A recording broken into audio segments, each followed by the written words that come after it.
how the world saw the start of the war. Before dawn, on March 20th, precision bombs began to strike regime targets in Baghdad in a campaign designed to shock and awe. For the combat troops in Kuwait, 300 miles away, it was different. Cannoneers of 111 Marines were given the order to launch the first artillery barrage into Iraq and start the ground war. It was exhilarating.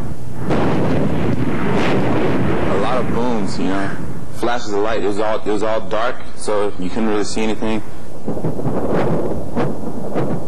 Your hands start shaking, but your mind keeps working. It was a huge adrenaline rush, but at the same time it was almost like it was unreal, like it wasn't happening.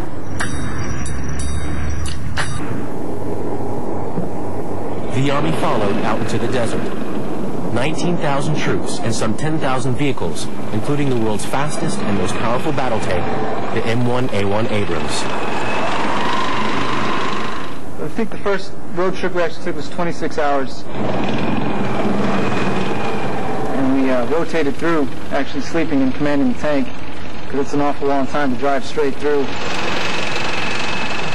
I think the Army purposely engineers Army vehicles to be uncomfortable, because whenever you try to sleep in them, there's always a jagged edge or a pointy object in some place where your head would fit just perfectly. A lot of vibrations, a lot of getting bumped around, trying to get comfortable in a very uncomfortable environment.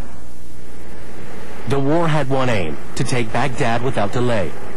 The Army would take the desert route from Kuwait, attacking Baghdad from the southwest.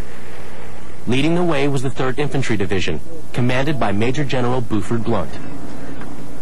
We identified Baghdad as the center of gravity. We knew we needed to get to Baghdad and take the regime out. And so we really didn't want to get bogged down in all the cities going up to Baghdad. That's one reason I tried to stay out to the west in the desert. There really were no large, major military forces in the cities. They were outside the cities. The Marines would take the roads and attack Baghdad from the southeast. And so we were there to create that dilemma for the enemy, that he was being attacked on 2 frontages and he would have to deal with significant combat power, both coming from the southeast and coming from the south. The coalition enjoyed overwhelming air superiority, but to win the war, their troops would need to seize ground from 200,000 Iraqi fighters, who outnumbered them by 2 to 1.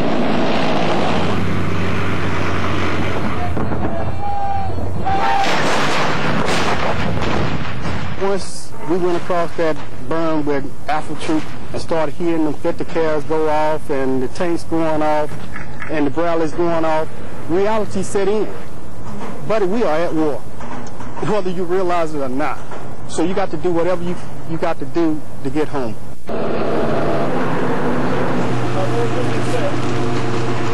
During the first 2 days of the war, the British, with U.S. Marines, took the port of Qasr and headed north to surround Iraq's second city, Basra.